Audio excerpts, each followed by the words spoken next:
So I wanted to tell a story that, that really obsessed me when I was writing my new book. And it's a story of something that happened 3,000 years ago when the kingdom of Israel was in its infancy. And it takes place in an area called the Shephelah in what is now Israel. And the reason the story obsessed me is that I thought I understood it, and then I went back over it and I realized that I didn't understand it at all. Ancient Palestine had along its eastern border, there's a mountain range, still same is true of Israel today, and in the mountain range are all of the ancient cities of that region. So Jerusalem, Bethlehem, Hebron. And then there's a coastal plain right along the Mediterranean where Tel Aviv is now. And connecting the mountain range with the coastal plain is an area called the Shephelah, which is a series of valleys and ridges that run east to west. And you can follow the Shephelah, go through the Shephelah to get from the coastal plain to the mountains. And the Shephelah, if you've been to Israel, you'll know it's just about the most beautiful part of Israel. It's gorgeous with forests of oak and wheat fields and vineyards. But more importantly, though, in the history of that region, it's had a real strategic function. And that is, it is the means by which hostile armies on the coastal plain find their way, get up into the mountains and threaten those living in the mountains. And 3,000 years ago, that's exactly what happens. The Philistines, who are the biggest of enemies of the kingdom of Israel, are living in the coastal plain. They're originally from Crete. They're a seafaring people. And they may start to make their way through one of the valleys of the Shephelah up into the mountains, because what they want to do is occupy the highland area right by Bethlehem and split the kingdom of Israel in two. And the kingdom of Israel, which is headed by King Saul, obviously catches wind of this, and Saul brings his army down from the mountains, and he confronts the Philistines in the valley of Elah, one of the most beautiful of the valleys of the Shephelah. And the Israelites dig in along the northern ridge, and the Philistines dig in along the southern ridge, and the two armies just sit there for weeks and stare at each other because they're deadlocked. Neither can attack the other, because to attack the other side, you've got to come down the mountain into the valley and then up the other side, and you're completely exposed. So finally, to break the deadlock, the Philistines send their mightiest warrior down into the valley floor, and he calls out and he says to the Israelites, "Send your mightiest warrior down and we'll have this out, just the two of us." This was a tradition in ancient warfare called single combat. It was a way of settling disputes without incurring the bloodshed of a major battle. And the Philistine who's sent down, their mighty warrior, is a giant. He's 6'9". He's outfitted head to toe in this glittering bronze armor. And he's got a sword, and he's got a javelin, and he's got a spear. He is absolutely terrifying. And he's so terrifying that none of the Israelite soldiers want to fight him. It's a death wish, right? There's no way they think they can take him. And finally, the only person who will come forward is this young shepherd boy. And he goes up to Saul and he says, "I'll fight him." And Saul says, "You can't fight him. That's ridiculous. You're this kid. This is this mighty warrior." But the shepherd is adamant. He says, no, you don't understand. I have been defending my flock against lions and wolves for years. I think I can do it. And Saul has no choice. He's got no one else who's come forward. So he says, "All right." And then he turns to the kid and he says, "But you've got to wear this armor. You can't go as you are." So he tries to give the shepherd his armor, and the shepherd says no. He says, I can't wear this stuff. The biblical verse is, I cannot wear this, for I have not proved it. Meaning, I've never worn armor before. You've got to be crazy. So he reaches down instead on the ground and picks up 5 stones and puts them in his shepherd's bag and starts to walk down the mountainside to meet the giant. And the giant sees this figure approaching and calls out, "Come to me so I can feed your flesh to the birds of the heavens and the beasts of the field," right? He issues this kind of taunt towards this person coming to fight him.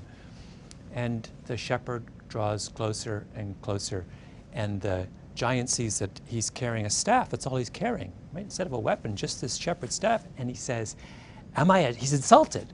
"Am I a dog that you would come to me with sticks?" Right? And the shepherd boy takes one of his stones out of his pocket, puts it in his sling, and whirls it around and lets it fly, and it hits the giant right between the eyes, like right here in his most vulnerable spot. And he falls down either dead or unconscious. And the shepherd boy runs up and takes his sword and cuts off his head. And the Philistines see this and they turn and they just run.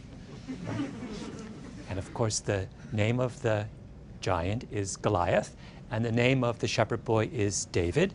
And the reason that story has obsessed me over the course of writing my book is that everything I thought I knew about that story turned out to be wrong. Right? So David in that story is supposed to be the underdog, right?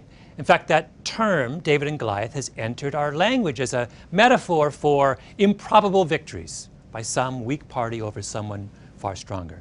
Now, why do we call David an underdog? Well, we call him an underdog because he's a kid, little kid, and Goliath is this big, strong giant.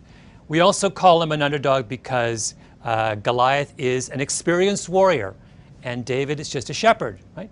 But most importantly, we call him an underdog because all he has is that Goliath is outfitted with all of this modern weaponry, right? This glittering coat of armor and a sword and a javelin and a spear, and all David has is this sling. Well, let's start there with the phrase, all David has is this sling, because that's the first mistake that we make.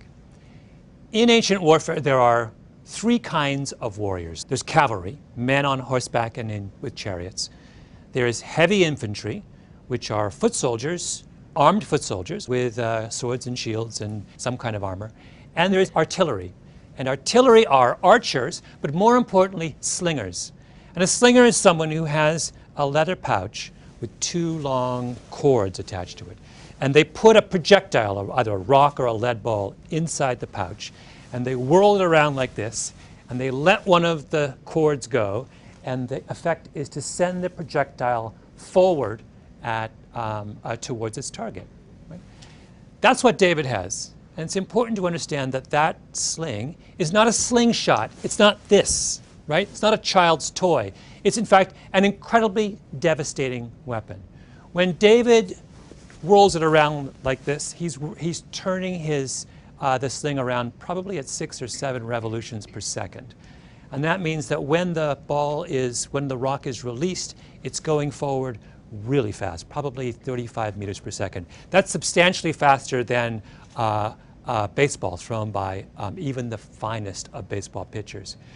More than that, the stones in the Valley of Elah were not normal rocks. They were barium sulfate, which are rocks twice the density of normal stones. If you do the calculations on the stopping power of the rock fired from David's sling, it's roughly equal to the stopping power of a 45 millimeter handgun, right?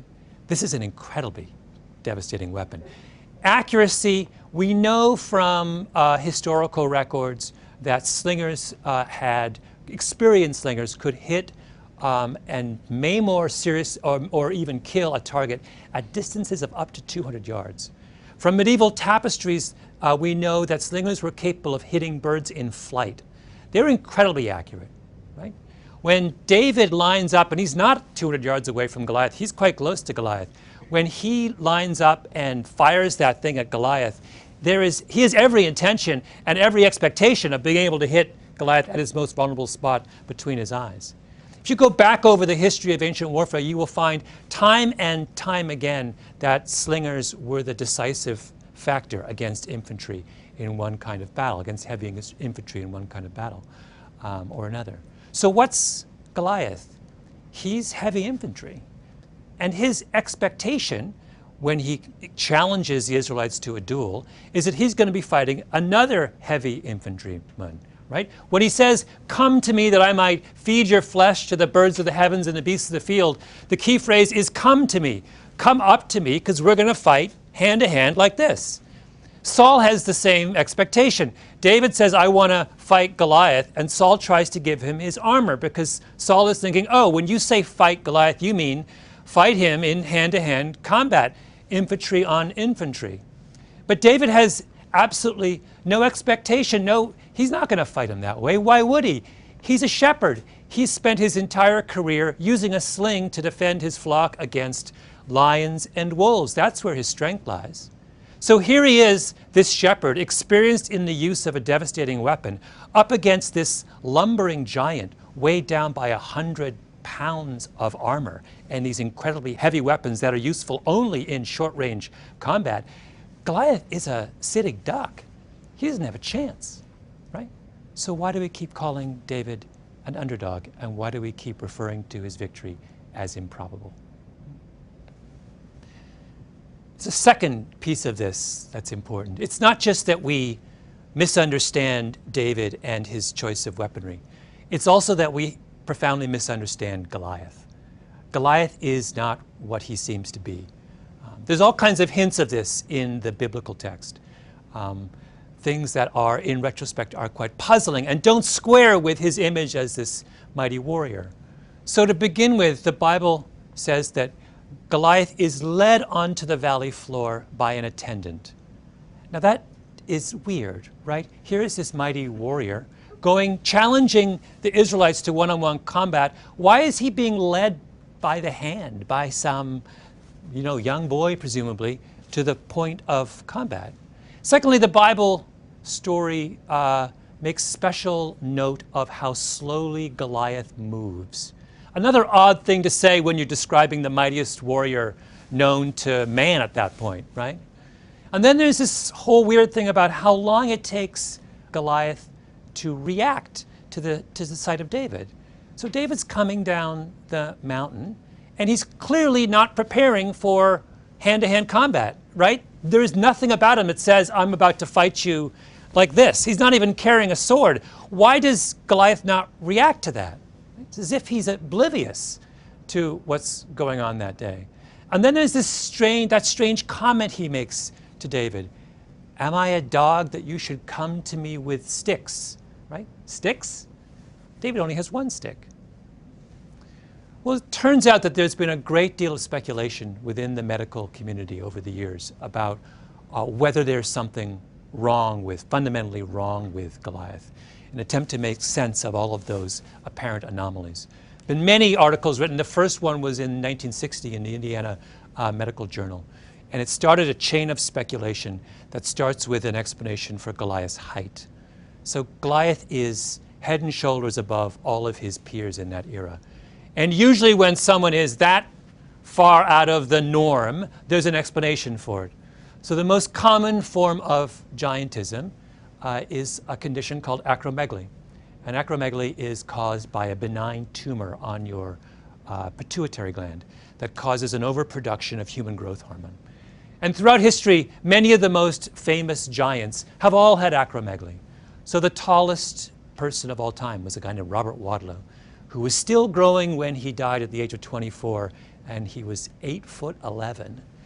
He had acromegaly. Do you remember the wrestler Andre the Giant, famous? He had acromegaly. There's even speculation that Abraham Lincoln had acromegaly. Right? Anyone who's unusually tall, that's the first explanation we come up with. And acromegaly has a very distinct set of side effects associated with it, principally having to do with vision. The pituitary tumor, as it grows, often starts to compress the visual nerves in your brain, with the result that people with acromegaly have either double vision or they are profoundly nearsighted. Right? So when people have started to speculate about what might have been wrong with Goliath, they've said, wait a minute, he looks and sounds an awful lot like someone who has acromegaly. And that would also explain so much of what was strange about his behavior that day. Right? Why does he move so slowly and have to be escorted down into the valley floor by an attendant? Because he can't make his way on his own. Right? Why is he so strangely oblivious to David that he doesn't understand that David's not going to fight him until the very last moment? Because he can't see him. Right? When he says, come to me that I might feed your flesh to the birds of the heavens and the beasts of the field, the phrase come to me is a hint also of his vulnerability. Come to me because I can't see you. Right? And then there's, am I a dog that you should come to me with sticks? He sees 2 sticks when David has only 1. So the Israelites up on the mountain ridge looking down on him thought he was this extraordinarily powerful foe. What they didn't understand was that the very thing that was the source of his apparent strength was also the source of his greatest weakness. And there is, I think, in that a very important lesson for all of us. Giants are not as strong and powerful as they seem. And sometimes the shepherd boy has a sling in his pocket.